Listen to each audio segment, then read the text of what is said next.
Hi everyone, King Dollar is back. The rally over the past week has carried the US dollar to its highest in a year. So as I preview the coming week in markets, I will discuss this dollar strength alongside the big events to prepare for, specifically non-farm payrolls, an OPEC meeting, and interest rate decisions from the RBA and the RBNZ. Stay right there. GKFX Cambodia presents the week ahead.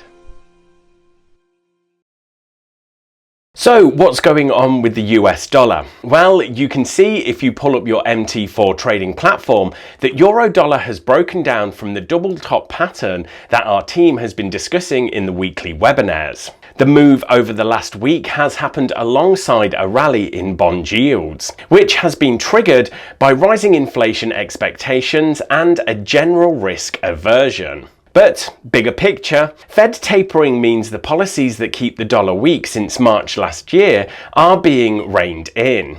What's interesting is that this dollar strength has happened since the disappointing August jobs report. This week we have non-farm payrolls for September. So then the question is, if we get another weak report that misses expectations, does that mean the dollar keeps going up? Well, I think it depends on the Fed, but for now it looks like they want to taper this year irrespective of one or two soft jobs reports.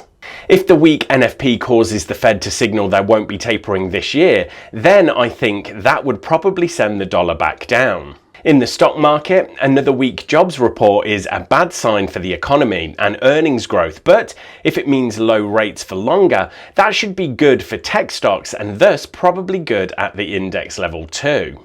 On Monday, there will be the 21st OPEC and non-OPEC ministerial meeting. As always, the decision is about whether the members should change their oil production quotas. The cartel has already agreed on a plan to raise output every month through the end of 2021. However, the energy crisis in Europe has helped propel the price of oil to a 3-year high since then. Brent crude has topped $80 per barrel. So there will clearly be a temptation from some members of OPEC, as well as Russia, to raise output at a quicker pace to meet the demand. Watch out for a surprise quota increase beyond what's already been agreed. That would be a headwind to higher oil prices. Oh, and guys, can I just ask before you watch the rest of the video, take 2 seconds and give that like button a quick tap. Okay, so let's round off with the economic calendar. The big ones I'll be looking out for is NFP on Friday, which I've already discussed, as well as the RBA and RBNZ rate decisions.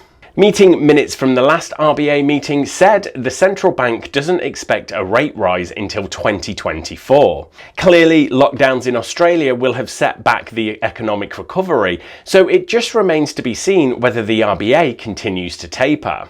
In September, the RBA tapered its bond purchases from 5 billion to 4 billion per week.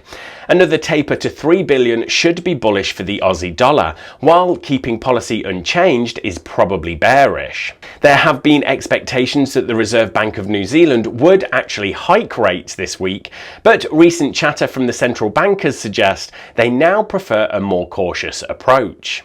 Right, thanks everyone, good luck trading this week, and make sure you click on subscribe so you don't miss the next episode of The Week Ahead.